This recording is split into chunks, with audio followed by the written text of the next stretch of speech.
السلام علیکم دوستوں، آپ سب کیسے ہیں؟ امید کرتا ہوں آپ سب خیریت سے ہوں گے۔ تو آج کی اس ویڈیو میں ہم لوگ سیکھیں گے رمضان کے بارے میں، عربی میں سحری کو کیسے بولیں، افطاری کو کیسے بولیں۔ تو میں ویڈیو کرتا ہوں اسٹارٹ۔ سب سے پہلے ہے رمضان مبارک، عربی میں بولیں گے رمضان مبارک، رمضان مبارک یعنی رمضان مبارک۔ پھر اس کے بعد میں روزہ، عربی میں بولیں گے صائم یا پھر صوم، صائم یا پھر صوم۔ صوم کے مطلب ہوتا ہے روزہ اور صائم کے مطلب بھی ہوتا ہے روزہ۔ پھر اس کے بعد میں تم روزہ ہو، عربی میں بولیں گے انت فی صائم، انت فی صوم، انت فی صائم یعنی تم روزہ ہو۔ پھر اس کے بعد میں افطاری، عربی میں بولیں گے فطائر یا پھر فطور، فطائر یا پھر فطور۔ فطائر کے مطلب ہوتا ہے افطاری اور فطور کے مطلب ہوتا ہے افطاری، تو دونوں میں سے آپ کوئی بھی ایک بول سکتے ہیں، فطور یا پھر فطائر۔ پھر اس کے بعد میں تراوی، تراوی کو عربی میں بولیں گے تراوی، تراوی، تراوی یعنی تراوی۔ پھر اس کے بعد میں سحری، سحری کو عربی میں بولیں گے سحور، سحور، سحور یعنی سحری۔ پھر اس کے بعد میں سحری کا ٹائم ختم ہو گیا ہے، عربی میں بولیں گے خلاص وقت سحور، خلاص وقت سحور، خلاص وقت سحور یعنی سحری کا ٹائم ختم ہو گیا ہے۔ پھر اس کے بعد میں روزہ ہوں، عربی میں بولیں گے انا فی صائم، انا فی صائم۔ انا کے مطلب میں اور فی کے مطلب ہوں اور صائم کے مطلب روزہ۔ پھر اس سے ملتا جلتا ہے ایک آپ کے سامنے، میں روزہ ہوں، عربی میں بولیں گے انا فی صوم، انا فی صوم۔ انا کے مطلب میں اور فی کے مطلب ہوں اور صوم کے مطلب روزہ، تو آپ دونوں میں سے کوئی بھی بول سکتے ہیں، صوم یا پھر صائم۔ پھر اس کے بعد میں افطاری نہیں ہے، عربی میں بولیں گے لا ما فی فطائر، لا ما فی فطور۔ لا کے مطلب ہوتا ہے نہیں اور معافی کے مطلب ہوتا ہے نہیں، اور فطائر کے مطلب ہوتا ہے افطاری اور فطور کے مطلب ہوتا ہے افطاری۔ تو آپ فطور بولیں یا فطائر بولیں، تو دونوں میں سے آپ کوئی بھی ایک بول سکتے ہیں، ٹھیک ہے۔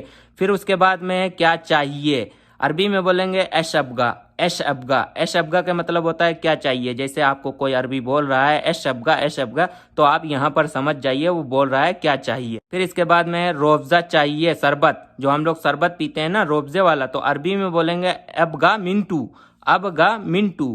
ابگا کے مطلب ہوتا ہے چاہیے، اور منٹو جو ہے نا بالکل سیم روبزے کے جیسا ہوتا ہے، تو یہاں پر یہ لوگ منٹو پیتے ہیں۔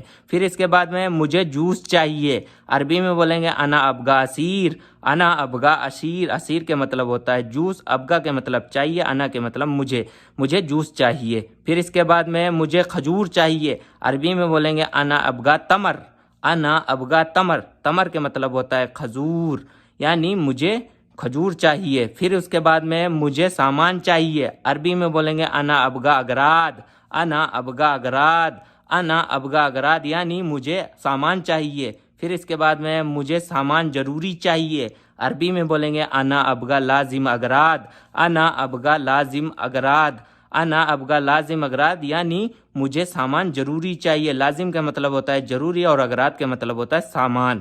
پھر اس کے بعد میں خود بنا لوں گا، عربی میں بولیں گے انا سوی طبخ، انا سوی طبخ، انا سوی طبخ یعنی میں خود بنا لوں گا۔ پھر اس کے بعد میں اذان کب ہوگا، عربی میں بولیں گے میتا ادان، میتا ادان یعنی اذان کب ہوگا۔ پھر اس کے بعد میں ہے 6 بجے اذان ہوگا، عربی میں بولیں گے سا ستہ ادان، سا ستہ ادان۔ ستہ یعنی 6 اور ادان کے مطلب اذان۔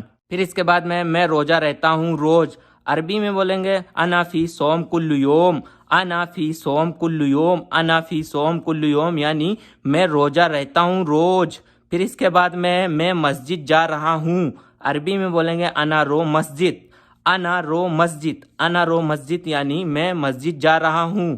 پھر اس کے بعد میں نماز مسجد میں پڑھتا ہوں، عربی میں بولیں گے انا صلاۃ مسجد، انا صلاۃ مسجد، انا صلاۃ مسجد یعنی میں نماز مسجد میں پڑھتا ہوں۔ پھر اس کے بعد میں نماز مسجد میں پڑھتا ہوں، عربی میں بولیں گے انا صلی مسجد، انا صلی مسجد، انا صلی مسجد یعنی میں نماز مسجد میں پڑھتا ہوں۔ پھر اس کے بعد میں عید مبارک، عید مبارک، عربی میں بولیں گے عید مبارک، عید مبارک، سیم عید مبارک ہی بولیں گے عربی میں۔ پھر اس کے بعد میں میرا گفٹ کہاں ہے، عربی میں بولیں گے وین ہدیہ ملیان، وین ہدیہ ملیان، وین ہدیہ ملیان یعنی میرا گفٹ کہاں ہے۔ پھر اس کے بعد میں مجھے گفٹ چاہیے، عربی میں بولیں گے انا ابگا ہدیہ، انا ابگا ہدیہ۔ ہدیہ کے مطلب ہوتا ہے گفٹ، انا کے مطلب ہوتا ہے مجھے، اور ابگا کے مطلب ہوتا ہے چاہیے، یعنی مجھے گفٹ چاہیے۔